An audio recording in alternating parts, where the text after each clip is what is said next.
Bienvenidos a Plural, nuestro programa semanal de análisis. ¿Qué tal, Hugo? ¿Cómo está? Bienvenido a la mesa. ¿Qué tal, Raúl? Todo bien, gracias. Hoy, como siempre, con un planteo de la geopolítica, ¿no? Con un comienzo del planteo. Por lo menos en el primer bloque, la metodología del programa es, antes de venir al local, antes de venir a lo que ocurre aquí en nuestras tierras, en Misiones, mirar un poco lo que mirar pasa un en el poquitito mundo. qué es lo que está pasando en el resto del planeta y cómo puede repercutir en la República Argentina. En esta ocasión, un tema que tiene que ver con la puja que se viene dando en el mundo por los recursos energéticos. Nosotros venimos diciendo esto hace mucho tiempo.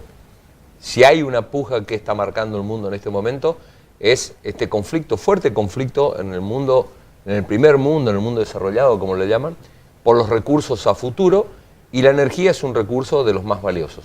Está el agua por un lado, está la energía por el otro. Y el petróleo, por supuesto, como base de la energía. Y el energía. petróleo, que sigue siendo básicamente yo diría el factor central de la generación de energía en el mundo entero. Hace una semana atrás, el 14 de septiembre, hubo un incidente del cual vamos a estar hablando hoy en Plural. Vamos a estar tratando de ubicarnos en la región, pero decirle a usted que el detonador es el conflicto que hubo el 14 de septiembre, sábado pasado, antepasado, en el cual el precio del petróleo en el mundo subió un 15%, que es una barbaridad. En cuestión de horas, es una cifra récord que el barril de petróleo haya subido un 15% en cuestión de horas. No había existido nunca antes una subida tan fuerte del precio internacional del barril del petróleo. Se disparó, mucho más gradual, claro. Exacto. Ese disparo del petróleo en el mundo entero repercutió no solamente en el mundo, sino obviamente también aquí en la República Argentina, donde en función de haber subido el precio internacional del petróleo, las petroleras salieron a presionar al gobierno nacional, que había hecho un acuerdo de precios con las petroleras, para que le otorgue ese 4% que le otorgó hace unos días atrás y que seguramente irá increciendo en los próximos días. Pero vamos al meollo del asunto. Vamos al conflicto. Para poder hablar de qué fue lo que sucedió el 14 de septiembre, primero tenemos que situarnos geográficamente. Usted obviamente sabe de qué se trata cuando hablamos de Medio Oriente. Habrá escuchado hablar de Medio Oriente, habrá escuchado, corren ríos de tinta y de periodistas hablando acerca de la disputa que se da en Medio Oriente. Y esa disputa que se da en Medio Oriente es una disputa que tiene dos, yo diría, podría hablar de muchos factores, pero dos factores que son fundamentales. Un factor que tiene que ver con el petróleo, que tiene que ver con que la cuenca petrolera mundial, la mayor cuenca petrolera está ahí. Y otro que tiene que ver con una cuestión histórica dentro de Medio Oriente que tiene raíces, yo diría, fuertes raíces religiosas, fuertes diferencias entre los países que conforman la región. Así que yo le voy a pedir a nuestro productor que ponga un mapita que tenemos ahí, que hemos preparado como para que usted de su casa lo vea un poco más claramente. Eso que usted ve como una gran bota se llama la península arábiga, ¿sí? Es una gran bota que tiene por su lado izquierdo, a la izquierda de la pantalla, usted está mirando la pantalla, el Mar Rojo, que está en blanco ahí en esa foto, y al lado derecho usted ve otra formación blanca que es el Golfo Arábigo, el Golfo Pérsico, perdón. Entonces usted tiene la península en el medio del Mar Rojo por la izquierda y el Golfo Pérsico a la derecha. Ese Golfo Pérsico que usted ve ahí es el centro de toda la problemática petrolera, porque por ahí, por ese golfo, salen los recursos petroleros que van al resto del mundo. Entre un 10 y un 15% del consumo de petróleo del mundo sale por ahí. Entonces, antes de meternos en la cuestión petrolera, primero vamos a meter en una cuestión histórica y le pido al director que siga dejando el mapita. Hay una cuestión de disputa grande entre estos dos bloques. Fíjate, al lado izquierdo ves en color rojo Arabia Saudita, ¿sí? Y a la derecha, en color marrón, a Irán. Irán y Arabia Saudita son dos grandes productores de petróleo que se disputan el control de la región, se disputan un futuro gasoducto que se está empezando a construir para dotar de gas a Europa, pero también se están disputando cuestiones que tienen que ver con lo religioso y lo estratégico.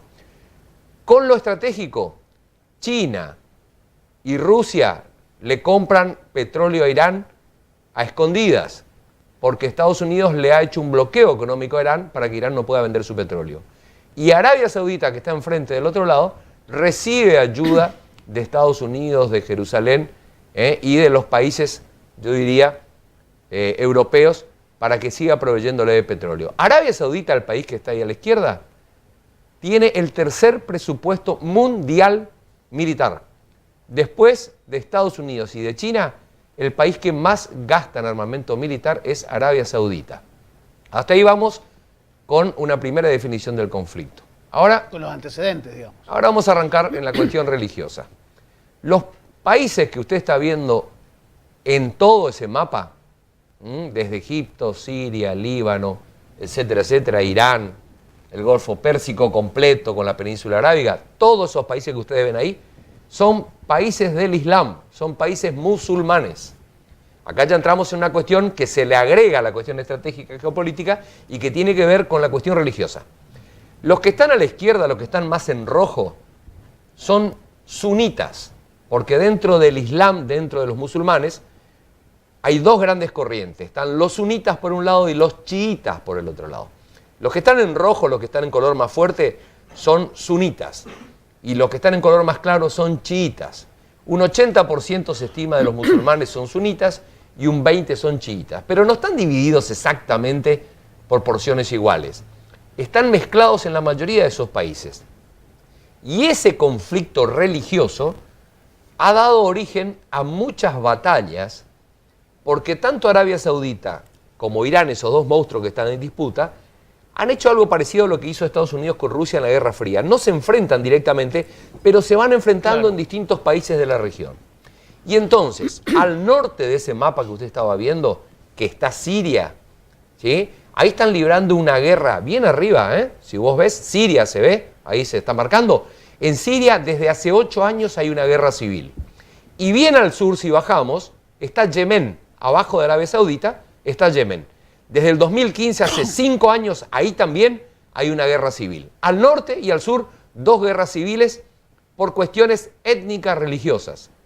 En Yemen, la Organización de las Naciones Unidas, la ONU, declaró que se está llevando adelante uno de los mayores desastres humanitarios de la historia. Murieron más de 90.000 personas en un bombardeo perpetrado por por Arabia, en conflicto con Yemen, pero también con el auxilio de los Estados Unidos. Así que, como estamos viendo, hay rivalidad entre estos dos países, pero también alrededor de todos ellos hay países que tienen conflictos internos por cuestiones religiosas, claro, y están apoyados por unos o por otros. Ahora sí vamos a entrar en el origen del conflicto. Le vamos a pedir al señor editor que vuelva de nuevo a ese mapita, porque yo tengo que decirle a usted que ha habido un ataque a la refinería, la mayor refinería que existe en el mundo. Es una refinería que está en Arabia Saudita. Se llama Aramco, ¿sí? El ataque salió desde Yemen, ahí donde está la flechita puesta ahora. De abajo hacia desde arriba. Yemen, ahí está, Yemen, ¿sí?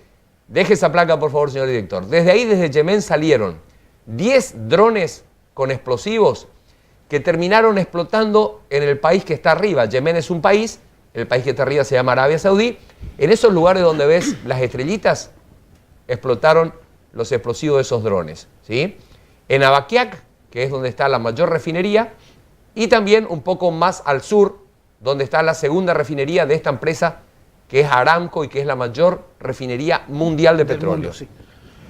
De Yemen salieron los drones. Y vos decís, ¿pero por qué salieron los drones de Yemen?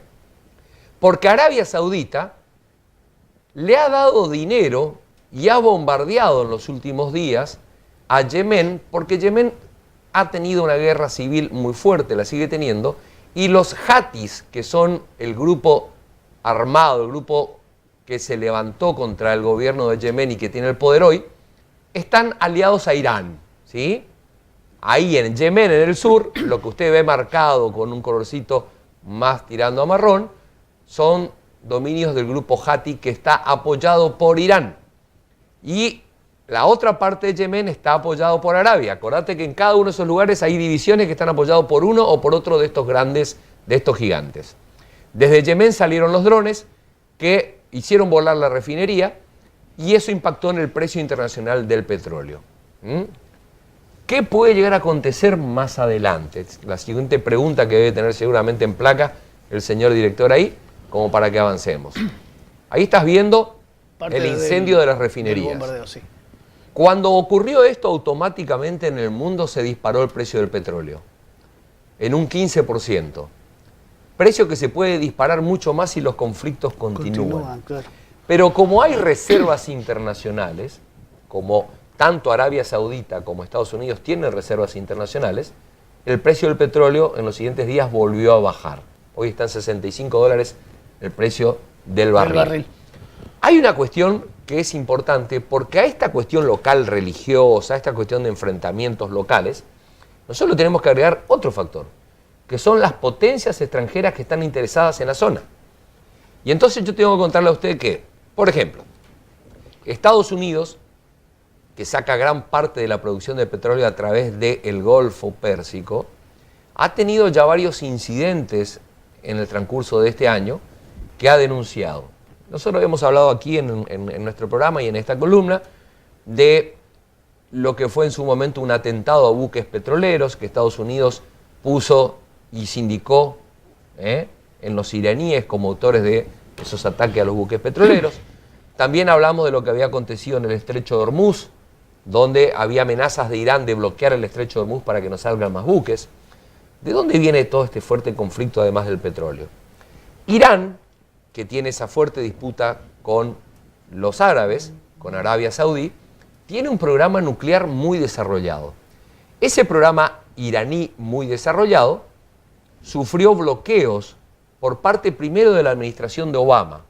Estados Unidos firmó un acuerdo antes de que Obama deje el poder con Irán para ponerle un tope al avance del desarrollo nuclear iraní y que Irán no pueda tener una bomba nuclear porque desestabilizaría toda la región.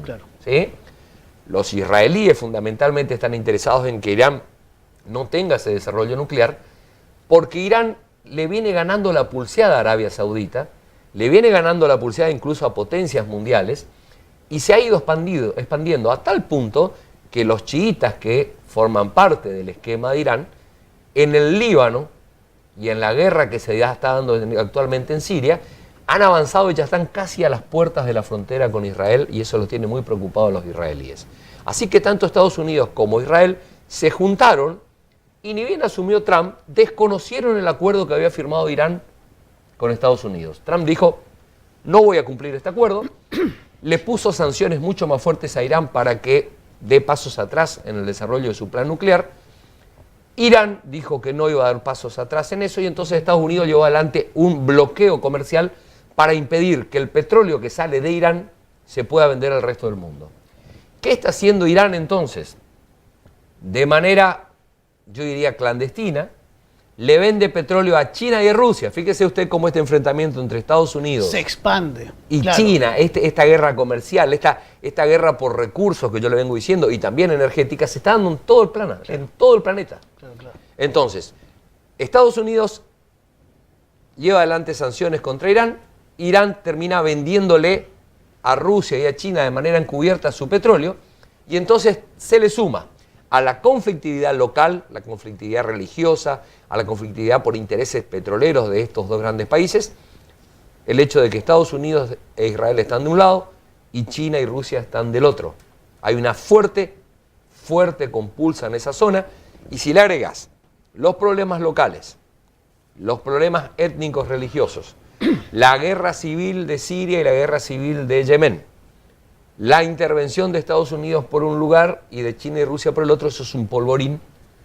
Y ya en este momento, el mundo entero no descarta de que puedan haber acciones que vayan en una escalada. Acciones bélicas que vayan en escalada. Que vayan increciendo porque esto empezó, repito, con Estados Unidos dando de baja su acuerdo con Irán, después hubo ataque a buques petroleros, después se habló de impedir el paso de petroleros por el estrecho de Hormuz. Ahora ya directamente Yemen y según los Estados Unidos con ayuda de Irán mandan estos drones con explosivos a las plataformas petroleras de la empresa Aramco. Entonces se ve en esto toda una escalada en la región que si aumenta la conflictividad puede terminar propiciando un gran conflicto, no solamente bélico en la zona, sin un estallido de los precios del petróleo a nivel internacional. Claro, pues tiene repercusión en todo el mundo, claro. Tiene una repercusión en todo el mundo, a tal punto que nosotros que tenemos vaca muerta, y entonces ahora venimos del resto del mundo a ver cómo puede influir esto en la República Argentina. En nuestra zona, claro. Estos conflictos, cuando hay conflictos en Medio Oriente, siempre terminan siendo favorecidas las cuencas petroleras que no están en la región. Le explico por qué. Porque si bien el precio internacional del petróleo es uno en todo el mundo, cuando hay conflictividad en la región de Medio Oriente, las primas de seguros sobre el petróleo aumentan. Porque suben en todo el mundo. Todos esos buques petroleros que llevan y traen petróleo y todas esas refinerías están aseguradas porque valen fortunas. Entonces las compañías aseguradoras, a mayor riesgo, suben las primas. Al subir las primas, ese precio de las primas va al precio del petróleo y se vuelve más caro y más dificultoso el petróleo de esa región. Entonces, todas las zonas petroleras del mundo, cuando Medio Oriente tiene este tipo de escaladas bélicas, tienen favores, tienen beneficios.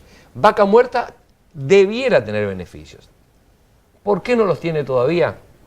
Porque el precio para sacar petróleo, para extraer petróleo de Medio Oriente, sobre todo de la península arábiga, es mucho más barato que el precio para extraer petróleo aquí en Vaca Muerta. El proceso que se utiliza en Vaca Muerta es el proceso de fracking, que es un proceso en el cual se van rompiendo las napas subterráneas para propiciar la salida del petróleo, y es un proceso muy caro. No solamente a nivel medioambiental es desastroso, ha sido prohibido en muchos lugares del mundo, sino que es muy caro. Y entonces, si bien este conflicto que estalló en Medio Oriente hizo que en cuestión de horas el precio internacional subiese el 15%, no nos termina favoreciendo integralmente, porque sacar petróleo de Vaca Muerta no es del todo barato, y se le suma también la inestabilidad política producto del proceso electoral que estamos teniendo, en donde las inversiones en Vaca Muerta venían de alguna manera avanzando porque Macri les había liberado absolutamente los precios, los había fijado en función, tarifa en función de dólares, y entonces los muchachos dijeron vamos a venir a invertir a Vaca Muerta porque tenemos la vaca atada, y ahora como no se sabe qué definiciones va a tener la dupla Fernández-Fernández, que probablemente termine ganando las elecciones en octubre, eso está ralentizado. Así que bueno, en el programa del día de hoy estuvimos tratando de contarle, no sé si hemos logrado o no, a veces esta cuestión de Medio Oriente es bastante compleja, lo hemos tratado de sintetizar para que entre en estos 15-20 minutos de la columna, explicarle a usted cuál es el conflicto de la región, cuál es el conflicto étnico, vemos ahí que tenemos chiitas y suníes, cuál es el conflicto religioso, muy fuerte, cuál es la disputa de la zona. Me faltó agregarle también que esa disputa se fue para arriba cuando Estados Unidos invadió Irak. Irak está, si podemos volver un ratito al mapa antes de terminar, le voy a pedir al señor director, como para ubicarnos. Ahí en el mapa vamos a ver dónde está Irak. ¿Usted se acuerda de Saddam Hussein? Bueno, fíjese, justamente entre medio de los dos grandes bloques en disputa, entre medio de Irán y de Arabia Saudita, está Irak. Irak fue tomado por los Estados Unidos, derrocaron a Saddam Hussein, pero ese derrocamiento de Saddam Hussein, en vez de terminar favoreciendo a los intereses de Estados Unidos, porque en Irak había en ese momento mayoría de sunitas, terminó favoreciendo a Irán. Fíjate vos lo que son las cosas de la vida, porque el actual gobierno de Irak tiene mayoría chiita, ¿sí? Entonces, como ves, los alineamientos ahí en la zona se producen a diario. Al sur de Irak, usted tiene a Kuwait. ¿Te acordás que la guerra del Golfo fue porque Irak invadió Kuwait? ¿Se acuerdan? Irak invade Kuwait y entonces Estados Unidos, gobernaba Bush padre, manda en la famosa esa batalla del desierto, manda sus tropas para liberar a Kuwait. Mentira, todo lo que hay ahí es una disputa por petróleo, claro. Hay intereses multimillonarios. Usted se va a acordar muy bien, volvamos un ratito más, directora, a la placa, se va a acordar muy bien de esa zona porque se viene el Mundial de Fútbol. Ahí usted está viendo a Qatar, fíjese, en el Golfo Pérsico. Ahí está Qatar, Ahí próximamente va a haber un Mundial de Fútbol. Esa es la zona ahí en Bahrein, en Qatar. Abajo esas iniciales que usted ve que dice EAU, ¿sí? Son los Emiratos Árabes Unidos. Toda esa zona es una zona de multimillonarios, de playas paradisíacas, de un mar cristalino y de grandes emprendimientos inmobiliarios. Así que más allá de todas esas disputas, están los intereses de Occidente, claro, metidos ahí. no solamente en función del petróleo, sino en función de futuro, de inversiones inmobiliarias, etcétera, etcétera, etcétera, y más etcétera. Hay varias películas, hay una que se llama Siriano, hay varias películas de Hollywood que son muy interesantes, que obviamente tienen reflejado el costado y cómo ve Estados Unidos el tema, pero que son interesantes para ver, para disfrutar un poco de esos paisajes y para entender un poco cómo es la pelea y qué se está disputando en esa zona, en ese lugar. En estos días también Netflix subió una nueva miniserie que se llama El Espía, que te muestra un conflicto, una disputa de toda la vida entre Siria e Israel y un espía que fue famoso y que hasta el día de hoy están tratando de repatriar sus restos porque tuvo una implicancia muy fuerte en el conflicto entre esas zonas. Así que hay abundante material fílmico, hay abundante material en internet. Yo le diría, si usted tiene tiempo, si le gusta, busque, interiorícese un poco, porque si bien es una zona alejada del mundo, va a seguir siendo una zona central, una zona de donde van a seguir saliendo noticias, una zona en donde van a seguir habiendo disputas y una zona que va a terminar repercutiendo en todo lo que pasa en el mundo porque provee de petróleo al resto del planeta. Claro, como decimos siempre, Hugo, el tema geopolítico sí o sí termina incidiendo acá en nuestra región. Y el petróleo, la principal fuente generadora de energía, también tiene esa implicancia directa con nuestra zona, más allá de la... Sí, señor, de y los nuestra ríos, zona, ¿no? nuestra zona, Sudamérica, que era una zona olvidada por los Estados Unidos, por eso Estados Unidos le denominaba el patio trasero a Sudamérica, una zona que Estados Unidos había puesto prácticamente en el baúl, porque dijo, acá no hay grandes intereses estratégicos que se estén jugando, a partir de la irrupción de China, fomentando inversiones En la zona. en toda esta zona, Claro. a partir de la necesidad de empezar también a ver otros recursos naturales a futuro que no son solamente el petróleo, sino también el agua, que ahora también con la aparición del litio en todas estas zonas de Chile y de Argentina, el litio para las baterías, ahora se vienen los vehículos eléctricos, digo, ha recobrado una importancia muy fuerte lo que ha pasado con el Amazonas, donde Francia ha salido a fustigar al gobierno de Bolsonaro. Y una advertencia, cuando el mundo dice que tienen que cuidar sus recursos, el mundo está diciendo los de ellos, no los nuestros. Cuando dicen que Brasil tiene que cuidar el Amazonas porque es un recurso de la humanidad, le están diciendo a Brasil, cuando necesitemos vamos a avanzar sobre el Amazonas. Por el Amazonas, claro. Cuando dicen que hay que cuidar los recursos petrolíferos porque lo que está pasando en la zona de Medio Oriente son recursos petroleros y energéticos del mundo, mentira, ellos consideran que son de ellos, y si tienen que avanzar como ya invadieron Irak y tienen que propiciar un nuevo conflicto bélico, lo van a hacer. Estamos en un mundo cada vez más crudo, donde las disputas de intereses son cada vez más fuertes y ya ni siquiera hay miramientos, ya ni siquiera hay disimulos a la hora de emprender conflictos armados. Parece que Bolsonaro se quiere revelar porque hoy dijo en la ONU que el Amazonas no es un recurso del planeta, sino que es un recurso brasileño. Y técnicamente es un recurso de Brasil. Claro. Bueno, Hugo, nos quedamos sin tiempo de vuelta. Muchísima información. Muy buena la acotación de por ahí buscar en las películas para poder entender desde otro costado el conflicto básico, ¿no? El conflicto que está detrás. Y nosotros volvemos a encontrarnos el próximo martes con muchísima más información. Te agradecemos el bloque y nosotros volvemos después de la pausa.